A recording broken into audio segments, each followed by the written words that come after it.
여러분 반갑습니다. 핵심만 쏙쏙 재밌는 한문 수업을 시작하겠습니다. 자, 여러분들 우리 전 시간에 독도에 대해서 공부를 했었잖아요. 자, 그리고 오늘은 우리 글자인 훈민정음에 대해서 공부를 해볼 거예요. 자, 여러분들 훈민정음은 상당히 많이 배웠을 거예요. 그죠? 초등학교, 중학교, 고등학교 국어 시간에도 상당히 반드시 제시되는 그런 내용이니까 여러분들 익히 잘 알고 있는 걸 거예요. 자, 그런데 훈민정음에 대해서 우리 한문 문장으로 실제로 훈민정음 해례본과 비교해가면서 어떤 식으로 해석이 되는지 한번 살펴보겠습니다. 선생님이 훈민정음은 세로로 좀 적어봤습니다. 신기하죠? 여러분들 잘 알고 있는 중세국어까지 같이 공부를 할 수 있는 기회가 될 것 같습니다. 중세국어부터 먼저 좀 해볼까요? 한문을 공부하면 이런 장점도 있네요. 국어 공부까지 같이 할 수 있구나. 와, 정말 좋구나. 이렇게 생각하시면 더 좋을 것 같습니다. 자, 일단 처음부터 한번 볼게요. 오른쪽부터 가겠습니다. 나란 말씀이 중국에 달아 이렇게 돼 있네요. 나란 말씀이라는 표현은 잘 알겠죠? 나라의 말씀이라는 뜻이겠죠. 나라의 말씀, 중국에 달아. 중국은 당연히 어디를 뜻하겠습니까? 맞아요. 중국이겠죠. 중국에 달아. 중국애라고 표현되어 있는데요. 자, 이 애라고 하는 표현은 중세국어에서 비교를 나타내는 표현입니다.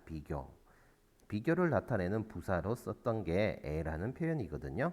뭐 좀 자세한 내용은 국어 선생님한테 확인하실 수 있겠지만 어쨌든 애라고 하는 것은 비교를 나타내는 말이구나. 이렇게 이해를 하시면 되겠네요. 요즘 우리나라 표현으로 좀 바꾸면 뭐뭐와 정도로 해석을 해주면 되겠습니다.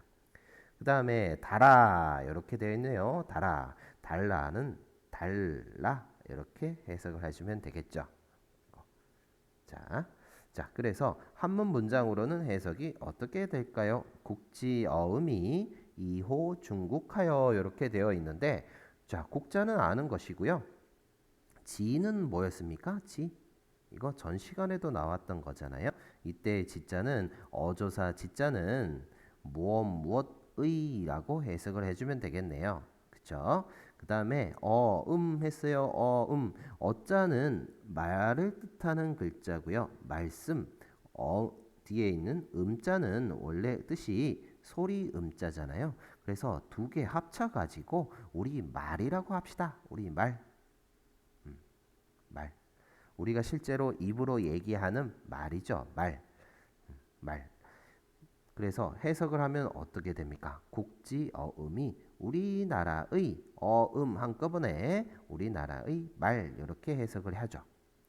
우리나라의 말이 이호 중국이래요. 자, 이라고 하는 글자, 이 글자는 의미 자체가 다르다라는 뜻을 가진 한자죠. 다르다. 자, 뒤에 체크해야 되는 글자가 이 글자가 나왔습니다. 호라고 하는 글자가 있네요. 자, 이 호라고 하는 글자는 여기다가 한번 적겠습니다. 자, 호. 우리가 이미 다 배웠던 글자고요. 어조사 호라고 하는 글자였어요. 이 어조사 호자는 우리가 보통 어떻게 해석했었나요? 어디에서 문장 끝에 위치를 할 때 어떻게 했었느냐? 물음표 역할을 한다고 배웠었어요. 그런데 여기는 문장 끝에 위치한 게 아니죠. 이것처럼 문장 중간에 위치하는 경우가 있는데요. 이럴 경우에는 어떤 한자와 비슷하게 해석을 해 주느냐? 우리가 알고 있는 이 글자랑 비슷하게 해석을 해 줍니다. 이 글자의 의미는 뭐냐? 어조사 어라고 하는 글자잖아요. 어조사 어자의 의미는 뭐였었나요, 여러분들? 무엇무엇에 누구누구에게 어디어디에서 아니면 무엇무엇보다 이런 식으로 해석을 했던 글자예요. 그죠? 우리 아까 중세국어에서 비교를 나타내는 표현으로 뭐뭐에라고 표현을 했잖아요. 그러니까 그래서 한자로 변환을 했을 때 왜 호라고 하는 글자를 썼느냐? 의미 자체가 무엇무엇에 뭐뭐보다 이런 식으로 비교를 나타내는 말로 쓰일 수가 있기 때문에 호라는 말을 썼구나. 그래서 여기서의 호자는 뭐뭐와라고 해석해도 좋고 아니면 중세 국어처럼 뭐뭐에라고 풀이해줘도 상관이 없습니다. 그리고 중국은 뭐 아는 것이니까 이어서 해석을 해보면 국지 어음이 나라의 말이 뭡니까? 중국에 다르다. 중국과 다르다. 이렇게 해석해주면 되겠네요. 자, 그리고 이어진 문장이 자, 국어부터 좀 살펴볼게요. 문자와 다시 문자와로 서로 삼았디 아니할세 이렇게 됐네요. 문자라는 것은 아시는 거고 와로라는 표현은 우리 요즘 표현으로 치게 되면 와라고 해석을 해줄 수 있습니다. 서루 사마띠 아니할세 서루라는 표현은 아는 것이고 사마띠라는 표현은 통하다 라고 해석을 해주거든요. 중세 국어에서는 사맞다라고 표현을 했나봐요. 아니할세는 당연히 뭐뭐하지 않는다라고 풀이가 되겠죠. 자, 그러면 이거를 한문 문장과 비교를 해보겠습니다. 문자로 했네요. 문자로. 자, 여라고 하는 글자 우리 좀 체크 좀 꼭 해봐야 되는 글자네요. 자, 여라고 하는 글자도 우리 앞에서 했던 거거든요. 자, 여기다가 아래쪽에 꼭 한번 적어 보겠습니다. 자, 여라고 하는 글자는 우리가 보통 외울 때 더불어여라고 많이 외우고 이 글자는 더불어라는 표현이기 때문에 뭐뭐와 아니면 뭐뭐와 함께 이런 식으로 해석되는 게 일반적이라고 했었죠. 그리고 야당, 여당, 정당에 참여하다 아니면 상장을 수여하다, 주다까지 이렇게 4가지 의미가 있다고 공부를 했었습니다. 우리 중세 국어에서 해례본에서 문자와로 뭐뭐와라고 풀이를 했었잖아요. 그래서 이때 여자는 여기 나왔던 것처럼 뭐뭐와 이렇게 해석을 해주면 되겠죠. 이해되시죠? 문자와 그죠? 문자와 불상유통이라. 자, 뭐뭐 하지 못한다. 상자는 무슨 상입니까, 여러분? 서로 상자죠. 서로 유통이다 이거야. 유통. 유라고 하는 글자는 흐르다. 통자는 통하다. 낱글자로 풀이를 하게 되면 흘러 통하다라는 말이겠지만 우리 여기서는 한꺼번에 좀 풀이를 합시다. 유통 뭡니까? 말 그대로 통하다라고 해석해 주면 되겠죠. 그러면 이어서 해석하면 문자로 문자는 하나로 풀이해서 문자와 그렇죠? 문자와 어떻게 해요? 서로 통하지 않았다. 문자와 서로 통하지 않았다. 이때 문자라고 하는 것은 뭐겠습니까? 문자가 통하지 않았다라는 말은 어떤 의미죠? 우리가 실제로 말로 하는 이 말이 그 당시 사용하고 있었던 뭡니까? 어떤 거죠? 당시 사용하고 있었던 한자를 뜻하겠죠. 양반가에서 주로 사용을 하고 있었던 이 한자라는 문자와 통하지 않았다.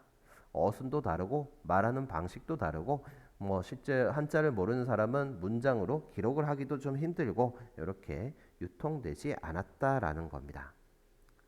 자, 이런 내용을 봤을 때 세종대왕이 훈민정음을 창제할 당시 어떤 거를 가지고 있었다고 볼 수 있을까요? 상당히 주체의식을 가지고 있다라고 생각을 할 수가 있겠죠. 주체의식. 그리고 세종대왕의 중국과 다르면 안 되잖아. 우리나라 게 좀 있으면 좋겠다라는 거예요. 그래서 자주정신을 엿볼 수 있는 대목이 되겠죠. 이해되시죠, 여러분들?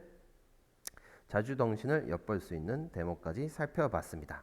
이렇게 생각이 되니까 뭔가 좀 안타까운 거예요. 우리 거를 좀 만들고 싶어요. 그래가지고 나왔던 게 자, 국어부터 좀 살펴보면 이런 전차로 어린 백성이 니르고저 헐빼 있어도 이렇게 되어 있네요. 자, 이런 전차로 되어 있는데 이 전차라는 표현은 이유를 나타내는 말이거든요. 이런 이유로 어린 백성인 이렇게 되어 있는데 자, 어리다라는 표현 요즘에는 나이가 어리다라고 해석이 되지만 당시 중세 국어에서는 이 어리다라는 표현이 원래 어떤 의미였느냐? 어리석다라는 표현이었습니다. 그런데 지금은 나이가 어리다 이렇게 바뀌었죠. 어리석다라는 의미지만 당시 중세에서는 적어 놓을게요. 근데 현대국에서는 나이가 어리다 이런 식으로 바뀐 표현입니다. 임금이 백성한테 어리석다라고 표현을 했다라는 부분 때문에 임금이 백성들을 좀 비하하는 표현이 아니냐 이런 식으로 얘기하는 사람들도 있습니다. 그렇지만 임금이 우리나라 백성한테 어리석다, 멍청하다 이렇게 얘기는 하지 않았겠죠. 이때 어리석다라는 표현은 그 당시 우리나라 일반 백성들이 당시 사용하고 있었던 한자를 잘 몰랐었기 때문에 그래서 아직까지 뭔가 배우지 못했던 뭐 여러 가지 학식이 없는 그런 사람들을 좀 낮춰서 그런 사람들을 통탈해서 통찰적으로 좀 생각하는 표현이 어린이라는 표현이었습니다. 그래서 요즘 생각하는 어리석다, 멍청하다 이런 의미와는 좀 차이가 있습니다. 아시겠죠?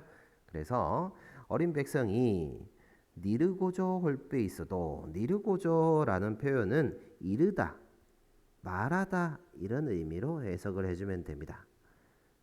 이르다, 말하다. 홀빼 있어도 뭐뭐 할 바, 그죠? 무엇 할 바, 무엇 할 바가 있어도 이렇게 해석이 되죠. 자, 요 문장을 한문 문장으로 이어서 해석을 해봅시다. 고로 이렇게 나와 있네요. 자, 고라고 하는 글자 있잖아요. 자, 고라고 하는 글자는 의미가 두 가지죠. 옛날을 뜻하기도 합니다. 고사성어 할 때 이 고자를 쓰니까 옛날을 뜻하기도 하고 연고고라고 해서 이유를 나타내는 표현으로 쓰기도 하거든요. 여기서는 해석이 뭐겠습니까? 당연히 뭐뭐 때문에라고 했으니까 이런 전차로 했으니까 이유라고 풀이하는 게 맞겠네요. 그래서 실제 우리가 해석을 할 때는 어떻게 합니까? 그러므로 이렇게 해석하는 게 더 맞겠죠. 그러므로 우민이 자 문제의 표현이 나왔습니다. 우민이 자 실제로 이 우민이라는 단어가 있어요. 우민이라는 표현은 백성이 그러니까 아랫사람이 임금한테 자신을 낮춰서 하는 표현인데 낮춰서 하는 겸손의 표현이거든요. 그런데 이 글은 임금이 작성한 글이니까 임금이 백성한테 어리석다라는 표현을 쓰지는 않았을 거예요. 그죠? 멍청하다라는 표현을 쓰지는 않았을 거예요. 그러니까 이 우자를 그냥 당시 중세 국어를 한자로 변환을 시키다 보니까 어리다라는 말을 어리다라는 말을 어리석을 우자로 변환이 된 것뿐이지 요즘 우리가 알고 있는 그런 어리석다의 의미와는 좀 차이가 있다. 그래서 어리석다라고 해석해줘도 좋고요. 아니면 국어에서 나왔던 것처럼 어린 이렇게 풀이해줘도 상관이 없습니다. 이해되시죠? 어쨌든 백성을 비하하는 그런 의도는 없었다. 당시 표현 자체가 그런 의미였다라고 이해를 하시면 되겠습니다. 자, 그래서 그러므로 어리석은 백성이 유소역언이라도 이렇게 되어 있네요. 자, 유자는 무슨 유자입니까, 여러분? 있다라는 뜻이고 소자는 무슨 소자예요? 뭐뭐 하는 바 소자죠. 바소. 뭐뭐 하는 바, 뭐뭐 하는 것 이렇게 됩니다. 그 다음 나오는 글자 욕언자요. 욕자. 욕자 좀 체크 좀 해둘게요. 자, 욕이라고 하는 글자는 우리가 배울 때 무엇 하고자 하다. 무엇 하고 싶다라는 뜻으로 해석하는 글자예요. 그죠?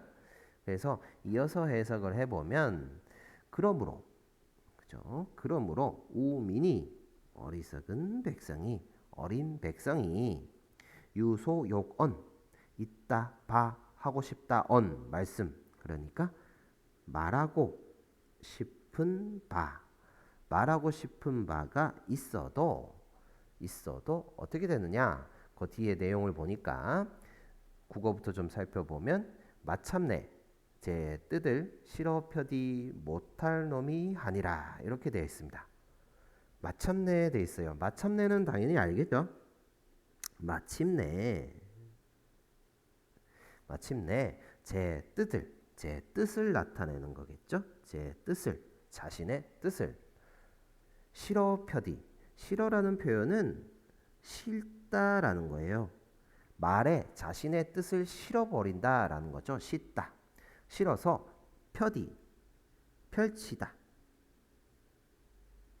펼치다. 그 다음에 못할 놈이. 못할이라는 표현은 못하는 놈이 했습니다. 놈이라는 것은 놈자를 뜻하는 글자예요. 자, 이 놈이라는 표현도 근데 요즘에는 뭐뭐 하는 놈 그러면 상대방을 비하하는 표현으로 썼잖아요. 그런데 이 놈자는 그 당시에 사용한 표현이었고 그 당시 사람을 뜻하는 말이었습니다.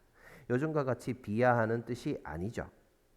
그 다음에 한이라라고 됐던 것은 많다라는 뜻으로 해석하는 부분이거든요. 국어에서는 하다라는 표현이 하라는 표현이 많다라는 뜻으로 해석을 해줬습니다. 자, 이 문장을 한문 문장으로 좀 바꿔보면 자, 처음에 나오는 글자가 이라고 하는 글자였는데 이 자는 접속사였죠. 접속사. 앞에 있는 문장과 뒤에 있는 문장을 이어주는 말, 이을, 이라고 했었습니다. 그래서 이루고자 할 때 있어도 말하고 싶은 바가 있었다. 그런데 정도로 해석해 주면 되겠네요. 그런데 종 나왔어요. 종자는 무슨 종자죠? 마침내 종 이렇게 되겠네요. 마침내 부득 자, 여기서 체크해야 되는 글자가 득이라고 하는 글자가 나왔습니다. 자, 득자 같은 경우는 우리가 보통 외울 때 어떤 뜻으로 해석을 했나 보면 득자는 얻다라는 뜻으로 해석을 했거든요. 그런데 이 득자가 뭐뭐 할 수 있다로 해석하는 경우가 있습니다. 여기에서처럼 아니 불자랑 같이 붙는 경우에는 얻다라고 해석하지 않고 무엇 할 수 있다라고 하는 조동사로 해석하는 경우가 일반적입니다. 그래서 부득 뭐뭐 할 수 없었다. 뭘 할 수 없었느냐? 신 할 수 없었대요. 신자 같은 경우는 펴다라는 뜻을 가진 한자거든요. 펴다, 펼치다. 아까 전에 국어에서도 살펴봤다시피 펼치다 됐잖아요. 펼 수가 없었대요.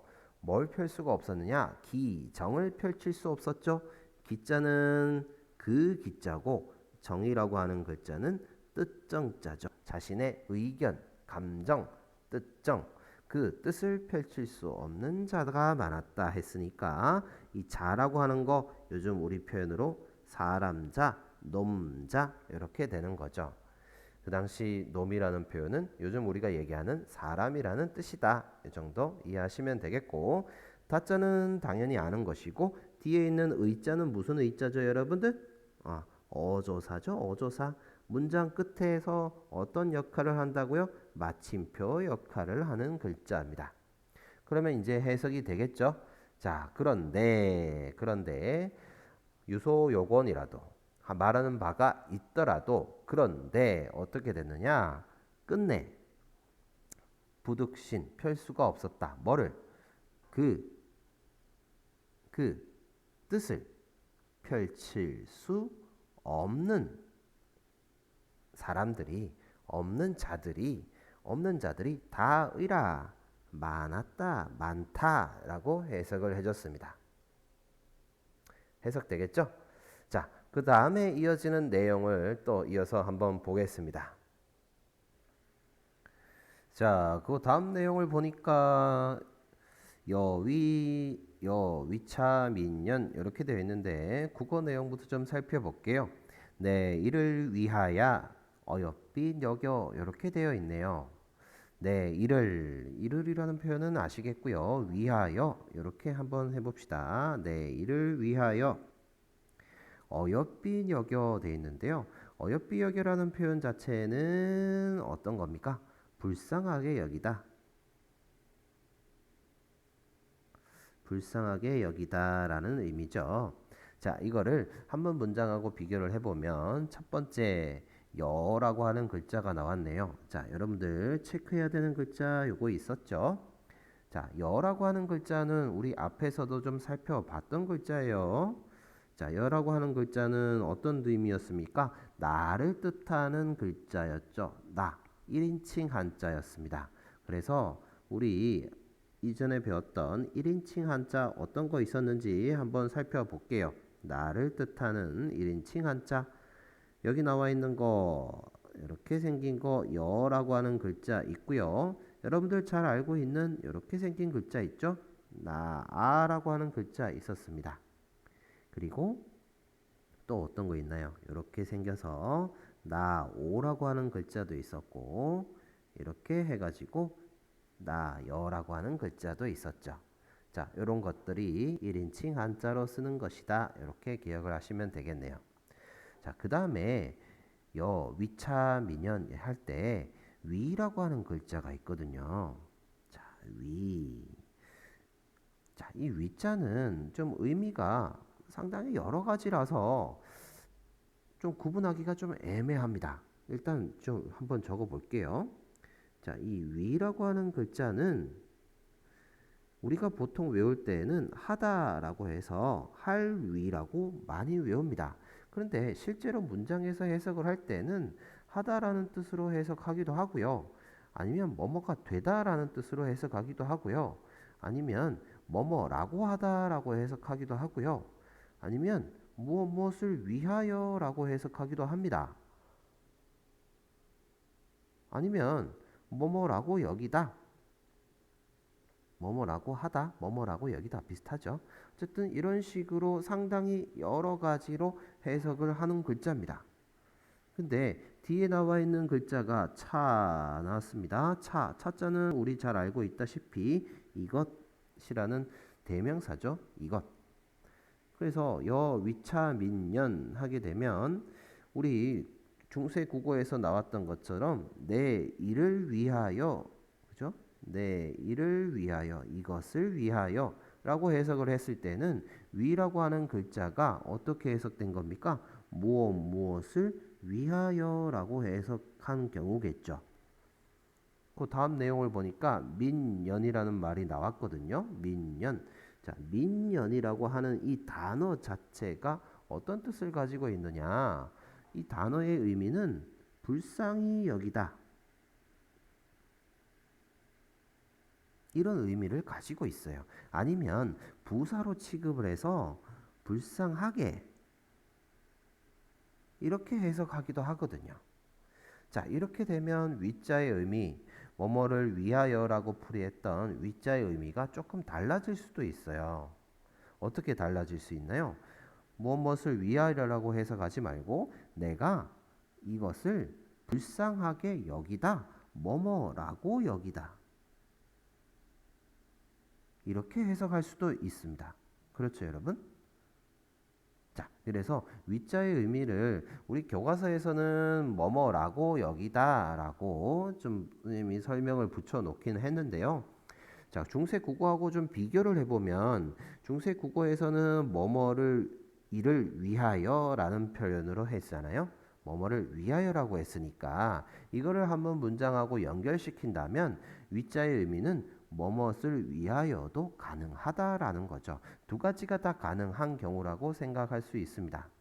우리 해석을 한번 해볼게요. 내가 이를 위해서 불쌍하게 여겨서, 그죠? 이렇게 해석할 수도 있고요. 아니면 내가 이것을 불쌍하게 생각해서 이렇게 해석할 수도 있겠죠. 두 가지 경우가 가능하다. 근데 실제 한문 문장으로 좀 의역을 하게 되면 뭐뭐라고 여기다라고 해석하는 게 더 많습니다. 근데 국어하고 대입을 시켜서 비교를 한다고 생각하면 위자의 의미를 뭐뭇을 위하여라고 해석하는 것도 맞겠죠. 자, 여러분 문제 한번 내볼까요? 이때 얘기하는 내가 누굽니까, 여러분들? 맞아요. 세종이겠죠. 세종. 자, 세종대왕이 자신을 가리켜서 여라고 표현을 했네요. 자, 이것을 불쌍하게 여겨서 이것이 어떤 거였습니까, 여러분들? 이것이 어떤 거였죠? 아까 전에 얘기했던 거. 뭐였습니까? 하고 싶은 바가 있어도 자신의 뜻을 살피지 못하는 말하는 바와 앞에 있는 문장이겠죠. 여기 문장이 없으니까 앞문장이라고 합시다. 자, 어떤 문장이었나요? 자, 여기 나왔던 거, 이 두 가지 문장이겠죠. 이 두 가지 문장. 이것을 통째로 어떤 게 했습니까? 차라는 말로 했겠죠. 자, 그래서 이러한 현상을 불쌍하게 여겨서 그 다음 나오는 거 신제 28자 하니 이렇게 됐습니다. 국어에서는 어떻게 했어요? 새로 28자를 맹가노니 이렇게 했네요. 28자를 맹가노니, 맹가노니는 뭡니까? 만들다 라는 뜻이죠. 만들다. 되겠나요? 만들다. 만들었다. 그래서 이거를 한번 문장으로 좀 바꿔보니까 신제 28자 하니 신 무슨 신자입니까? 새롭다 라는 뜻이죠. 새롭다. 제작을 뜻하는 글자죠. 제작 아니면 만들다 라고 해석을 해주면 되겠죠. 28자 자라고 하는 글자는 글자를 뜻하는 글자. 그러면 해석이 됩니다. 새롭게 어떻게 해요? 28자를 제작했다, 만들었다 이렇게 됐습니다. 자, 여러분들 우리 아까 전에 세종대왕의 그런 주체정신 뭐 아까 전에 뭐라고 적었었죠? 주체의식, 자주정신 이렇게 했었습니다. 이것도 이런 부분에서도 세종의 어떤 의식을 좀 살펴볼 수가 있어요. 내가 이를 위해서 어여삐 여겼다. 백성들이 이렇게 곤란함을 겪는 것을 참 불쌍하게 생각했다라고 하면 어떤 거 있을까요? 세종대왕의 애민정신을 엿볼 수 있는 거죠. 맞죠? 그리고 이런 애민정신을 바탕으로 신제 28자 새롭게 이 28글자를 만들었으며 그러니까 이거는 세종대왕의 창조정신을 엿볼 수 있는 부분이구나 라는 거 알 수가 있겠죠. 되겠나요? 자, 창조적인 면도 있다. 자, 그래서 그 다음 내용을 보니까 욕사인인 이습하라라고 돼 있네요. 자, 국어 내용을 보니까 사람마다 헤어, 수비, 니겨 이렇게 됐습니다. 이 헤어라는 표현, 요 글자 있잖아요. 이 글자는 우리말로 표현하게 되면 하여금이라는 뜻입니다. 현대 국어에서는 중세에서는 헤어라는 식으로 해석을 했나 봐요. 그 다음에 수위라는 표현은 요즘 현대 국어에서는 쉽게라고 해석을 하죠. 쉽게. 그 다음에 니겨라는 표현은 뭡니까? 익히다라는 뜻입니다. 익히다. 자, 이 내용을 한문하고 연결시켜 보면 첫 번째 글자가 욕이라고 하는 글자였네요. 자, 욕자. 욕이라는 글자는 아까 전에도 있었는데요. 욕자 아까 해석 어떻게 했었습니까? 그죠? 아까 전에 한번 볼까요? 욕자는 여기 나오네요. 무엇 하고자 하다, 하고 싶다라고 풀이했었던 글자. 다시 한번 적어 볼까요? 뭐뭐 하려고 하다, 하고자 하다. 아니면 무엇 하고 싶다. 자, 그 다음에 나와 있는 거 사라고 하는 글자도 체크 좀 합시다. 자, 사자 같은 경우는 우리가 보통 외울 때 하여금사라고 많이 외웁니다. 문법적인 내용을 설명할 때 사동형 이런 표현을 쓰잖아요. 누구한테 뭔가를 시키다라고 해석하는 경우 누구누구로 하여금, 뭐뭐로 하여금 이렇게 해석하는 것이 일반적이다라는 거죠.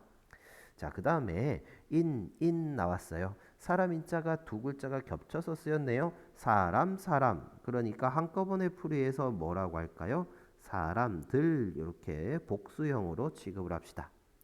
그 다음에 체크할 글자가 이라고 하는 글자가 있네요. 자, 이자 같은 경우는 여기다가 좀 적겠습니다. 우리 많이 했던 글자니까. 자, 이라고 하는 글자는 두 가지가 가능하다고 했었습니다. 여기라고 읽을 수도 있고 이라고 읽을 수도 있다.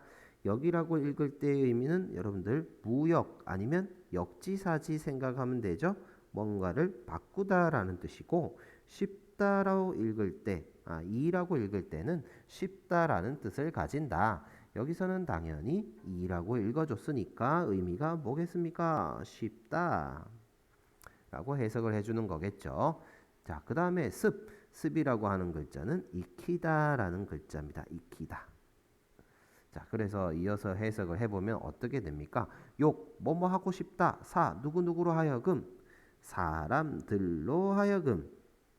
이습, 쉽다, 익히다. 쉽다라는 표현을 쉽다라는 동사지만 여기서는 부사로 취급해서 쉽게로 좀 할게요.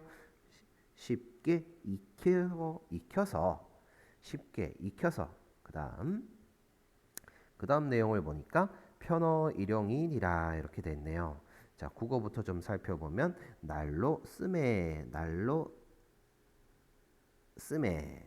편안케 하고자 편안하게 그죠? 편안하게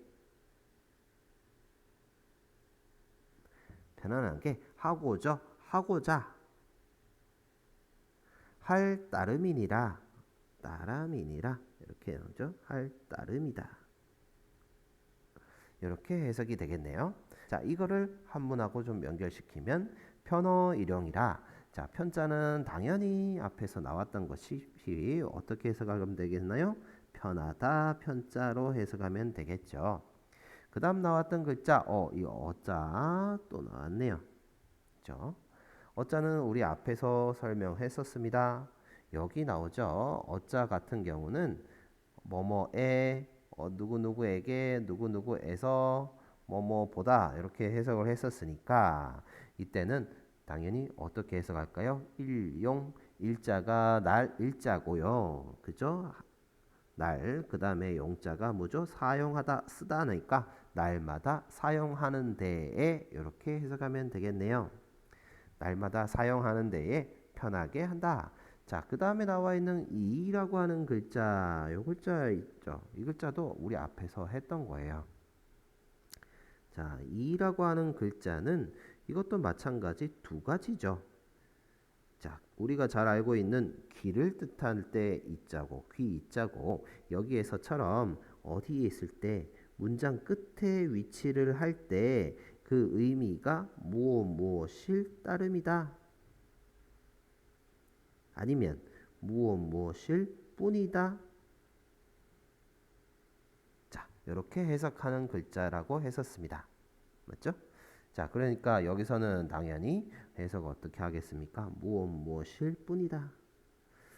내가 이 28글자를 새롭게 만들었는데 다른 이유가 있는 것이 아니라 사람들로 하여금 해석 이어서 사람들로 하여금 쉽게 익혀서 어떻게 됐나요? 날마다 사용하는 데에 편하게 그죠? 편하게 하고자 할 따름이다. 이렇게 해석이 되죠. 다른 의도가 있는 것이 아니라 날마다 사용하는데 좀 편하게 해주고 싶은 그런 내용으로 그런 목적을 가지고서 이렇게 28글자를 만들었다.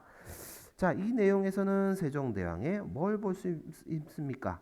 실용정신을 살펴볼 수가 있는 거고요. 또 한 가지 여기서 알아봐야 되는 것이 훈민정음을 창제한 이유가 나오는 게 되는 거죠. 그죠? 그러면 세종대왕이 이 훈민정음 해례본 서문에 자신의 모든 걸 좀 밝히고 있는 것 같아요. 자신의 자주적인 면, 주체적인 면도 살펴볼 수가 있고요. 그리고 백성을 아끼는, 사랑하는 애민적인 면도 좀 살펴볼 수가 있고요. 그리고 창조적인 면도 엿볼 수가 있습니다. 그리고 창제 이유를 밝히면서 실용적인 부분에까지 좀 신경을 썼다라는 걸 알 수가 있죠. 자, 이렇게 다양한 여러 가지 내용을 좀 살펴봤고 이 전체적인 내용으로 다시 한번 해석을 해보면서 정리하도록 하겠습니다. 국지어음이 그죠? 국지어음이 나라의 말이 이호 중국과 달라서 여 문자와 당시 사용하고 있었던 한자와 불상유통이라 서로 통하지 않았다. 그러므로 우민이 어리석은 백성이 유소욕언이하여도 말하고자 하는 바가 있어도 하고 싶은 뭔가가 있어도 있어도 이종 부득신 기정자라. 끝내 부득신 뭐뭐 할 수 없었다. 그 뜻을 펼칠 수 없는 사람들이 다 했다. 많았다. 많았다. 그래서 여위차 민년하여 내가 세종대왕 자신이 이것을 위해서 민년하여 불쌍하게 여겨서 신제 28자 새로 28글자를 만들었으니 욕사인인 이습하여 사람들로 하여금 쉽게 익혀서 편어일용이니라. 날마다 사용하는 데에 어떻게 편하게 하고자 할 따름이다. 다른 이유가 있는 것이 아니라 당시 양반들 당신들을 괴롭히려고 하는 것이 아니라 백성들이 좀 쉽게 편안하게 사용할 수 있도록 하기 위해서 만들었다. 이렇게 밝히고 있네요.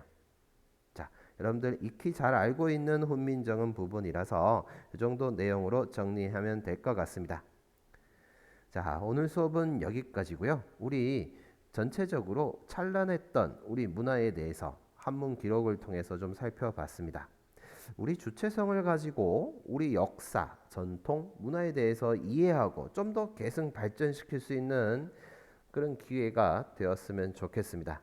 여러분들 우리 다음 시간에도 핵심만 쏙쏙 알차게 한번 공부해 보도록 할게요. 여러분들 오늘 수고하셨습니다. 감사합니다.